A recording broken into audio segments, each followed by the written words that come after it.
Hey y'all, it's Dr. Madeline here at Ridgetown Animal Clinic. Today we are going to go over some questions that we get about taking care of your dog's overall hygiene. I have my assistant Taylor here who's going to be asking those questions. So Taylor, what's that first question?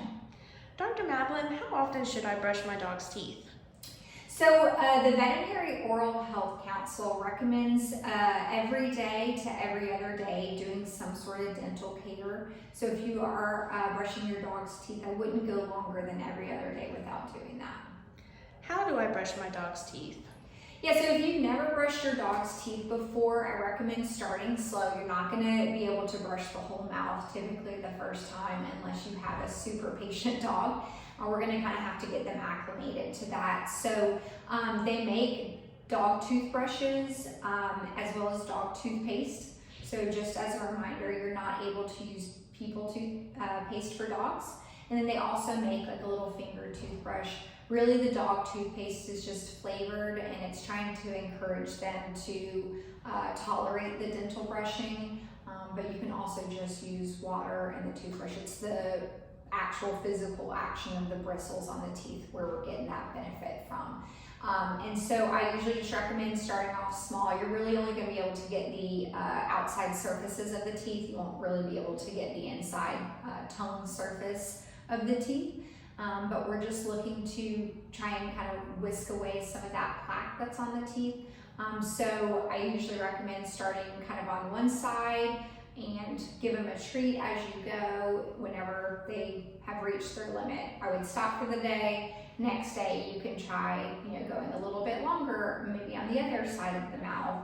But again, just go really slow, read your dog. We don't want to push them and make it a negative experience. Always in with a treat or whatever their favorite thing is. How do I get my dog used to having their teeth brushed? So same thing that we kind of just mentioned, just start slow. You will want to start on one side, one little section, stop whenever they're getting impatient or if it's turning into a negative experience, and then just always end on a happy note, whether that's a walk around the block if that's their favorite thing or with a treat. We just want to make that positive experience for them. What is a sanitary haircut and why would my dog need it? Yeah, so sanitary haircut is where the hair from the rectum down either to the male or female parts is trimmed up, and that is just going to help prevent any messes from accumulating there when they go to the bathroom. How do I get my dog used to getting groomed? So at home, you will want to start brushing your dog and bathing your dog. And so, just getting a good brush, just kind of starting slow. Again, same with the brushing of the teeth. Whenever you feel like your pet is losing patience and has had enough, you need to stop at that point. You can always come back later and start again. And then rewarding with treats or something of their favorite thing, walk, playing with a toy, etc. And then as far as professionally getting groomed, we recommend starting around 12 weeks once they've had their third set of shots.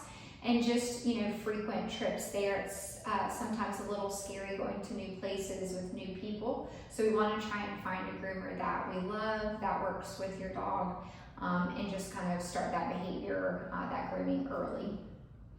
Why is it important to have my dog's nails trimmed?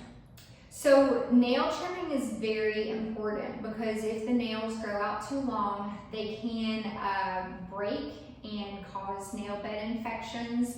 They can also be extremely uncomfortable or even painful for your dog. And so we do recommend regular trimming. If you are unsure how to do that, you can always ask someone next time you come into the clinic to show you. Or if you're just uncomfortable doing it at home, please run them by the clinic. We consider that a tech visit, and we can do that nail trimming at home and be the bad guys for your dog. Why is my dog scooting their butt on the ground? So scooting of the butt typically indicates that there's probably an anal gland issue. Sometimes it can be for other reasons, but we always check the anal glands first. And those are the little scent glands that sit at the 4 and the 7 o'clock from the rectum. They contain scent fluid, and so those can become really full and uncomfortable for your pet where they can't pass it normally as the stool passes by. And so sometimes we have to empty them for them. When should I take my dog to the professionals for grooming? So as we mentioned, as early as 12 weeks would be recommended, and then, you know, based on your dog's hair coat, maybe every 4 to 8 weeks depending. If you've gotten your dog later in life or you haven't been taking to the groomer, I recommend just starting, talking with the groomer and just letting them know, hey, this is their first visit. You know, let's just start off small. We can come back another time and just kind of build that trust between your dog, yourself and the groomer. All right, I think that's all the questions we have on overall hygiene for your dog. If y'all have any other specific questions, please don't hesitate to reach out.